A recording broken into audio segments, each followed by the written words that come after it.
A few hours from now, you'll be on your knees in the middle of the throne hall, covered in pomegranate ash, with a three-headed dog chewing the official report that Hermes needs to deliver to Zeus in 20 minutes, while your wife, whom you haven't seen in 6 months, stands in the doorway, staring at the scene with that expression that means cosmic divorce. I personally would already be digging a hole, but you already live in a hole. So let's go back to the beginning. You open your eyes, but today is different. Today, for the first time in 6 months, the cold isn't the first thing you feel. The first thing you feel is panic. You are Hades, king of the Underworld, one of the 3 most powerful gods in the universe. And today, your wife is coming home. Persephone, the goddess of spring, who for some reason agreed to marry the guy who literally smells like death. She spends 6 months in the upper world with her mother Demeter, in a sort of cosmic shared custody arrangement that makes any modern divorce look like a joke. And every time she returns, you pretend you haven't spent the last 180 days counting the seconds. You leap out of your obsidian bed with an energy you haven't shown in millennia. Your shadow servants recoil in fright. They've never seen you move so fast. You almost trip over your own black robes. Almost. Gods don't trip.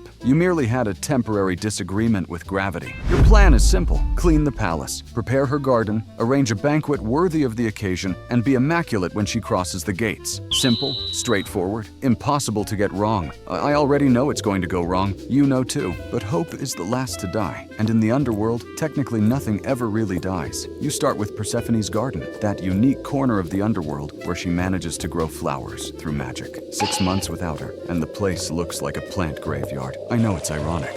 Graveyard inside a graveyard. You kneel down and try to water the flowers with water from the Lethe. The flowers don't die, but now they've forgotten they are flowers. One of them starts growing downward. Another just sits there, existing, without purpose. Basically, it turned into a government office. You send Thanatos to fetch fertile soil from the upper world. He stares at you with that face that says, "I am the personification of death, not a gardener." You stare back with that face that says, "I am your boss, and I can transfer you to the 3 a.m. shift for all of eternity." He goes to fetch the soil. That's when you hear it, that sound. Winged sandals slapping against black marble, the irritating smell of fresh air and sunlight invading your corridor. Hermes materializes in a golden flash that makes your eyes sting. Hades, favorite uncle! A lie. You know it. I know it. The entire universe knows it. Zeus sent a message. Surprise underworld audit. I'm going to inspect operations and write a full report. Isn't that exciting? Bad. Zeus will use it as an excuse to bad. Zeus will use it as an excuse to bother you for the next 500 years. You take a deep breath. Gods don't need to breathe, but the dramatic gesture helps. Today, Zeus was very specific. Operational transparency. He wants to know how you process souls, the efficiency of Tartarus, the conditions in the Elysian fields. Hermes pulls out a scroll that unrolls to the floor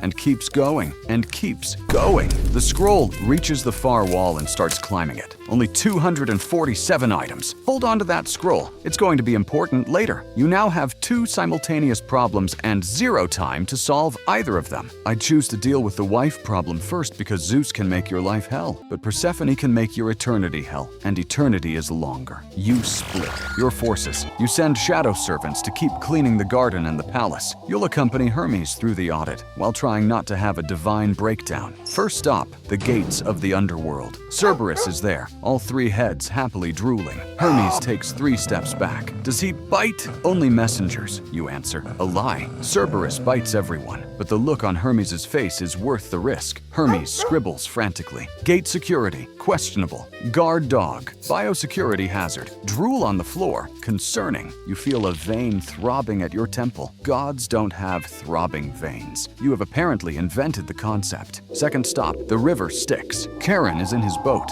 waiting for souls, gnawing on what appears to be a chicken bone. Hermes stares at the dark water. Is this water safe? It's the River of the Dead. Yes, but is there a health inspection? I need to pause here to appreciate the situation. The messenger of the gods is asking whether the River of the Dead has a health permit. If that doesn't sum up divine bureaucracy, I don't know what does. Meanwhile, your servants send a shadowy message, literally, a shadow whispering in your ear. The garden is worse. The fertile soil Thanatos brought came with seeds from the upper world, and now daisies are sprouting in the underworld. Happy flowers, colorful, in the kingdom of eternal death. Some souls are smiling. That shouldn't be possible. You swallow hard and refocus on Hermes, who is now interviewing Karen. Satisfaction with your work environment? Karen extends his hand. Hermes places a coin. Karen pockets the coin and points to the boat. That was a bribe, Hermes notes. Corruption in river transport. Third stop, the Asphodel Fields. Souls wandering aimlessly through eternity. Hermes looks around. Seems a bit depressing, doesn't it? It's the realm of the dead, Hermes. Yes, but couldn't there be, like, a fountain? Zeus has fountains on Olympus. Poseidon has fountains in the ocean. Even Dionysus has fountains. Of wine, but still. A shadow comes running. The garden now has 6-foot sunflowers. The souls in Tartarus can see them from a distance and are protesting because the condemned shouldn't have a view of beautiful things. Sisyphus stopped pushing his boulder to look. The boulder rolled and hit Tantalus, who, for the first time in millennia, was finally struck by something. I know you want to cry. Gods don't cry, but if they could, now would be the time. I need to stop here. If you're finding this chaos as absurd as I am, do this. Subscribe to the channel and drop a comment below about whether you think Hades is the most unfairly treated god on Olympus, or whether he deserves all of this. I personally have my opinion, but I want to hear yours. Fourth stop, Tartarus, the eternal prison. Here, Hermes finally grows serious. Even the messenger of the gods feels the weight of this place. The walls pulse with a darkness that devours light. The screams of the condemned echo at frequencies that shouldn't exist. Hermes swallows hard. Conditions in Tartarus appear adequate. Generous of you. He quickly jots something down and practically runs for the exit. You might have smiled, but another shadow appears. News from the palace. The shadow servants tried to prepare the banquet and accidentally set the kitchen on fire with Greek fire in the underworld, where theoretically there shouldn't be fire because there isn't enough oxygen, but apparently nobody explained physics to your dead servants. You sprint to the palace. Hermes runs after you, still taking notes. Fire protocol,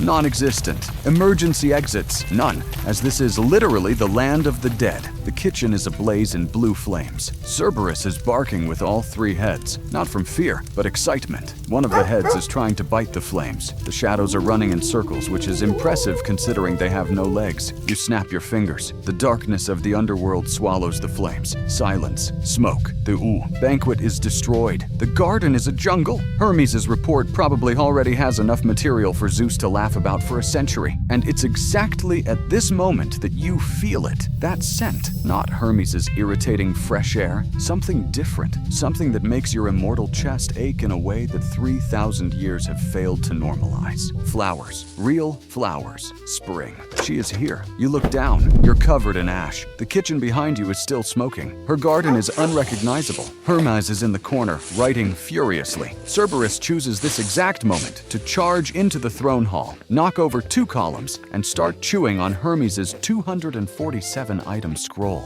Remember the scroll? I told you it was going to be important. And Persephone walks in. She is there in the doorway of the throne hall, with that spring radiance that makes everything around her seem temporarily alive. Behind her, the dead flowers in the garden begin to straighten, not from magic, but from instinct, as if nature remembered who's in charge. She looks at the scene, you on your knees, covered in ash. Cerberus destroying official documents. Hermes having a bureaucratic breakdown. The smoking kitchen. 6-foot sunflowers sprouting through the cracks in the floor. And she laughs. Not a polite goddess laugh. It's that belly laugh she lets out when something is so catastrophic it transcends anger. You haven't heard that laugh in 6 months. It's the most beautiful sound the underworld has ever produced. I'm gone for 6 months, she says, still laughing. And you turn the kingdom of the dead into a burning greenhouse? Hermes tries to explain the audit. Persephone looks at him the way only a goddess who has spent half her life dealing with the most overprotective mother in the cosmos can look at someone with 0 patience and absolute authority. Hermes, tell my brother-in-law that the underworld is functioning perfectly. It always has. And if he wants to argue about it, he can come down here himself. Hermes opens his mouth, closes it, opens it again, looks at you, looks at her, jots something down on the piece of scroll Cerberus didn't eat, and vanishes in a golden flash. Persephone walks into the garden. She sees the sunflowers. She sees the daisies. She sees the flower that grew downward. She touches the soil, and in seconds, everything reorganizes. The sunflowers remain, but with dark petals. The daisies take on shades of deep violet. Even the flower that forgot it was a flower remembers its purpose. The garden becomes more beautiful than ever, half alive, half dead, like everything down here. You stand there, watching. She looks back. You watered them with water from the Lethe, didn't you? Maybe. The flowers forgot they were flowers. That was an unforeseen side effect. She shakes her head, but she's smiling. That smile that says, "You're a disaster, but you're my disaster." The two of you have dinner in the restored garden. Not the epic banquet you planned. That turned to charcoal. Just pomegranates and nectar, sitting on the stone bench she loves. Cerberus lies at your feet. All three heads finally at peace, gently snoring with pieces of official parchment still caught in his teeth. There are no harps, no divine celebration. Just the two of you, in the only corner of the underworld that feels alive, in comfortable silence. You are Hades, king of the underworld, the god nobody wants to visit, whose name nobody dares to say, who lives in the basement of the universe, doing the work no other god wanted. But she came back,